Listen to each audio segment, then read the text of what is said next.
Xudo xohlasa mana shu cho'qqiga chiqamiz. 2 yildan beri niyat qilamiz. Xuddi mana shu yerga kelamiz. Shu yerga chiqolmaganmiz. Hech qaysi o'rtamiz. Xudo xohlasa men bugun niyat qildim mana. Bugun yalang oyoq.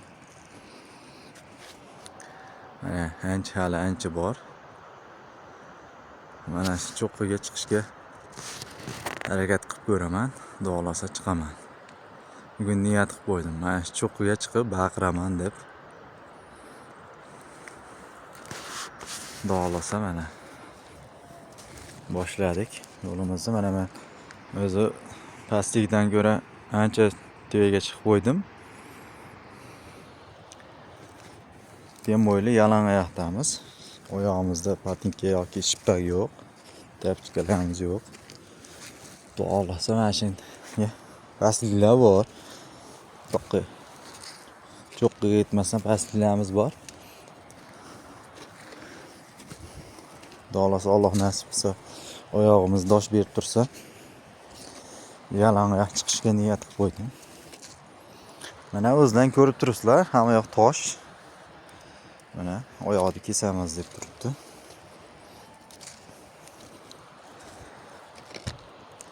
Mana shu cho'qqiga chiqishga niyat qilib qo'ydik. Xudo xohlasa chiqamiz. Ichib yoki chekib olganimiz yo'q. 3 yildan beri chiqaman deb harakat qilaman. Chiqilganim yo'q, lekin bu yil aslida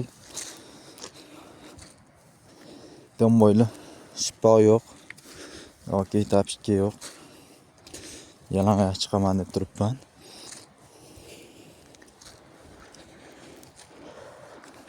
Shuncha odamlar dunyo kezib yuribdi. Biz nima endi?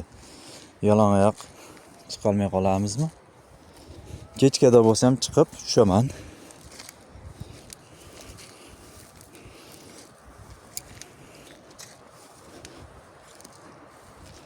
Dam olib bo'lsa ham chiqishga harakat qilaman.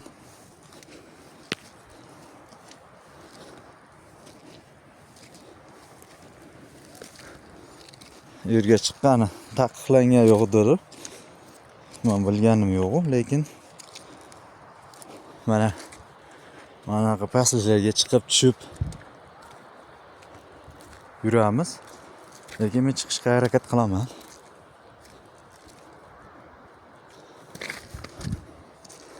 Mana bu tevalikka chiqsak ham bo'lar, lekin hozir tevalikka chiqqan taqdirimizda ham baribir pastga tushamiz.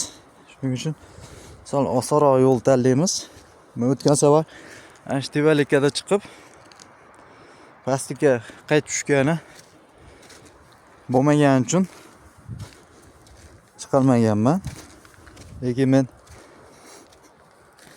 o'rtoqlarimga aytib qo'yganman, mana shu tevalikka chiqaman deb. Ertaga